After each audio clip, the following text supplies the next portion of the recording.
जय श्री कृष्णा दोस्तों आज की इस वीडियो में जानेंगे कि कर्म का फल कैसे भोगते हैं। दोस्तों, कर्म फल से संबंधित अनेकों वीडियो ज्ञान सारांश यूट्यूब चैनल में उपलब्ध हैं, परंतु आज की यह कहानी बहुत ही रोचक एवं शिक्षाप्रद होने वाली है, तो वीडियो को अंत तक अवश्य देखें व कहानी को समझें। दोस्तों, प्राचीन समय की बात है। किसी गांव में एक किसान रहता था। उस किसान के परिवार में उसकी पत्नी और एक बेटा था। कुछ वर्षों के बाद किसान के पत्नी की मृत्यु हो गई। जब किसान के पत्नी की मृत्यु हुई तो उसके बेटे की उम्र मात्र 10 वर्ष की थी। इसी वजह से किसान ने दूसरी शादी कर ली। शादी के पश्चात दूसरी पत्नी से भी किसान को एक पुत्र की प्राप्ति हुई, परंतु दुर्भाग्यवश किसान के दूसरी पत्नी की भी कुछ समय के बाद मृत्यु हो गई। तब किसान ने अपने दोनों बच्चों को अकेले ही पाल पोसकर बड़ा किया। अब समय के साथ किसान का पहला पुत्र विवाह के योग्य हो गया, तो किसान ने अपने पुत्र का विवाह कर दिया। अब कुछ समय बीत जाने के बाद किसान की भी मृत्यु हो गई। अब किसान का छोटा बेटा जो दूसरी पत्नी से प्राप्त हुआ था तथा पहली पत्नी का बड़ा बेटा दोनों ही साथ साथ रहते थे, परंतु कुछ समय बीतने के बाद किसान के छोटे बेटे की तबीयत अचानक बहुत खराब हो जाती है। बड़े भाई ने आसपास के वैद्यों से अपने छोटे भाई का इलाज करवाया, परंतु छोटे भाई के स्वास्थ्य पर कोई असर दिखाई नहीं दिया। छोटे भाई की तबीयत दिन प्रतिदिन बिगड़ती ही जा रही थी। उसके इलाज में बहुत सारा धन भी खर्च हो रहा था। तब एक दिन किसान के बेटे ने अपने पत्नी से सलाह किया कि यदि छोटा भाई मर जाए तो हमें उसके इलाज के लिए और अधिक पैसा खर्च नहीं करना पड़ेगा तथा जायदाद में भी हिस्सा नहीं देना पड़ेगा। इस पर उस किसान के बेटे की पत्नी ने कहा, क्यों ना किसी वैद्य से बात करके इसे जहर दे दिया जाए। ऐसा करने से किसी को पता भी नहीं चलेगा और ना ही किसी को शक होगा। सबको यही लगेगा कि यह बीमार था और बीमारी से ही इसकी मृत्यु हो गई।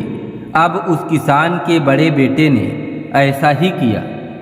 उसने एक वैद्य से बात किया कि आप अपनी फीस बताओ, आपको मेरे छोटे भाई को दवा के बहाने जहर देना है। वैद्य ने बात मान ली और छोटे भाई को जहर दे दिया, जिससे छोटे भाई की मृत्यु हो गई।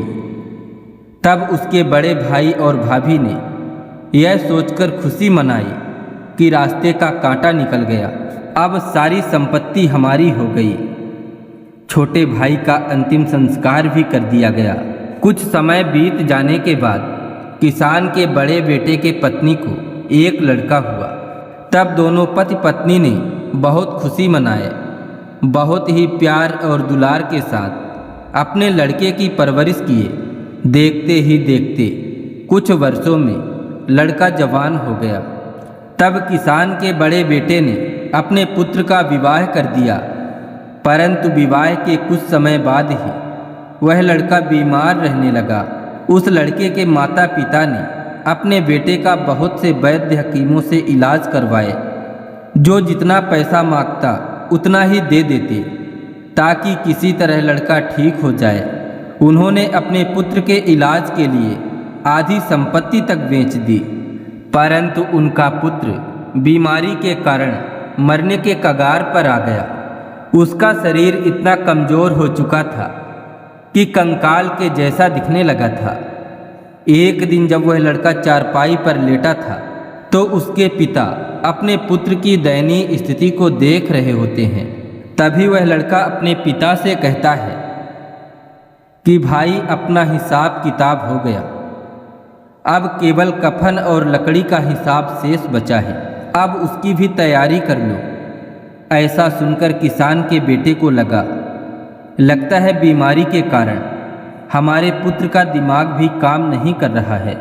इसके बाद वह किसान का बेटा अपने पुत्र से कहता है कि मैं तुम्हारा पिता हूँ, भाई नहीं। तब उस लड़के ने कहा, मैं आपका वही भाई हूँ जिसे आपने जहर खिलाकर मरवाया था। जिस संपत्ति के लिए आपने हमें मरवाया था, वह संपत्ति हमारे इलाज के लिए आधी बिक चुकी है। अब केवल आधी ही संपत्ति शेष है। हमारा हिसाब हो चुका है। यह सुनते ही उस लड़के का पिता फूट फूट कर रोते हुए बोला, मेरे तो कुल का नाश हो गया।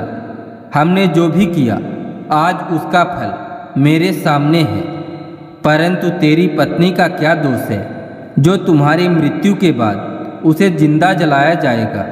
दोस्तों, यह कहानी उस समय की है जब सती प्रथा का प्रचलन था, जिसमें पति के चिता के साथ ही पत्नी को जला दिया जाता था।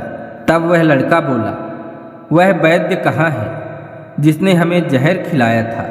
तब उस लड़के के पिता ने कहा कि तुम्हारी मृत्यु के 3 साल बाद वह वैद्य भी मर गया था। इसके बाद उस लड़के ने कहा कि ये वही दुष्ट वैद्य है जो आज मेरे पत्नी के रूप में है। हमारे मरने के बाद इसे जिंदा जला दिया जाएगा। दोस्तों, हमारा जीवन उतार चढ़ाव से भरा है, लेकिन इसके पीछे हमारे अपने ही कर्म होते हैं। हम जैसा कर्म करेंगे हमें वैसा ही फल भुगतना पड़ेगा।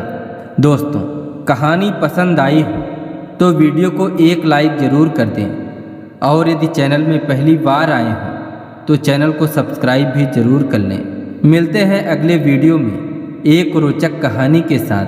तब तक के लिए जय श्री कृष्णा, राधे राधे।